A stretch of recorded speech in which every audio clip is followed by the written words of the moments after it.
Hello everyone.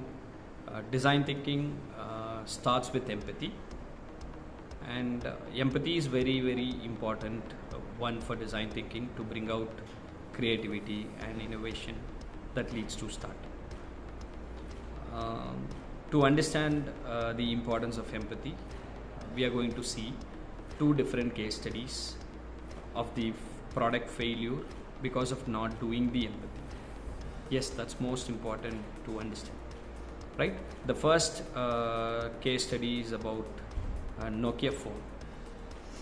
Nokia Phone is quite popular and Jambavan in the market of phone. At the year of 2000 to 2005, every individual hold a Nokia branded phone, from the lower model to the higher model.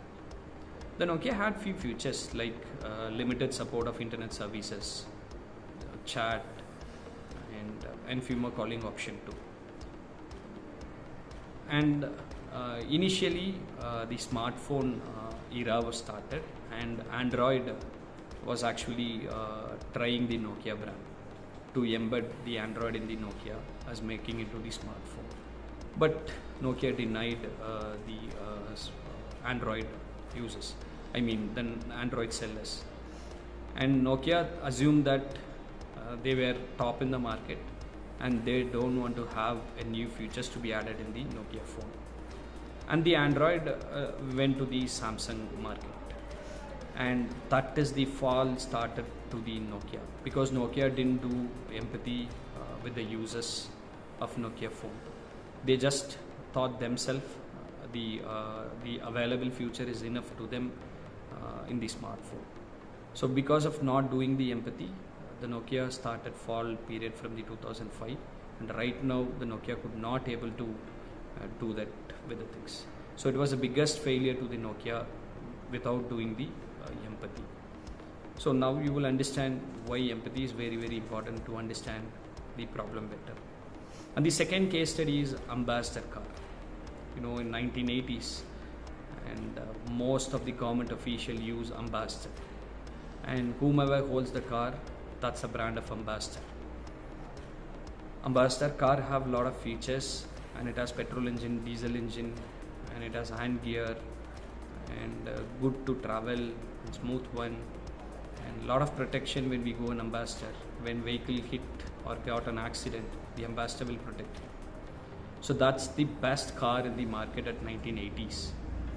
But Ambassador also didn't do any change to the users, and they kept the features as it is in the market.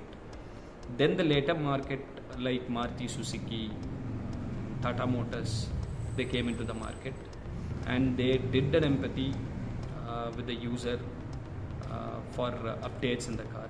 But still Ambassador didn't do any kind of change in the features of the car. They don't want to have new features. So that is the fall started for Ambassador, because the market or the need of people always changes. But Ambassador also didn't do empathy with the user, what they really want. Then later to the market like Maruti Swift and Tata Motors, Tata vehicles, they gave the size variation, they gave performance wise, they gave mileages, they gave petrol cars, and so many features were added to the other cars, and people started to move to the other cars, right? So now you will understand clearly why empathy is very important, because the user review is very important. As I mentioned in the earlier video, it is not a matter how effort you're preparing a coffee. It is all about how the user is taking a coffee and feel about it. So empathy is very important when you want to solve any problem, or when you want to develop any problem. The user experience is very important. For example, if you want to develop a website, it is not how the developer do. It is like how the user want. So that is exact empathy that we have to do for any kind of problems. So the empathy is not only limited to the product, it is also about a program, it is also about the feel that you give, it's also about how you're going to deliver to the audience. So there are so many things which lies inside the empathy. So when you do empathy in a proper way, it gives you a lot of insights about the problem, and how the users are feeling and how they want really about the system. So I hope why empathy is very, very important to make the product successful. Thank you.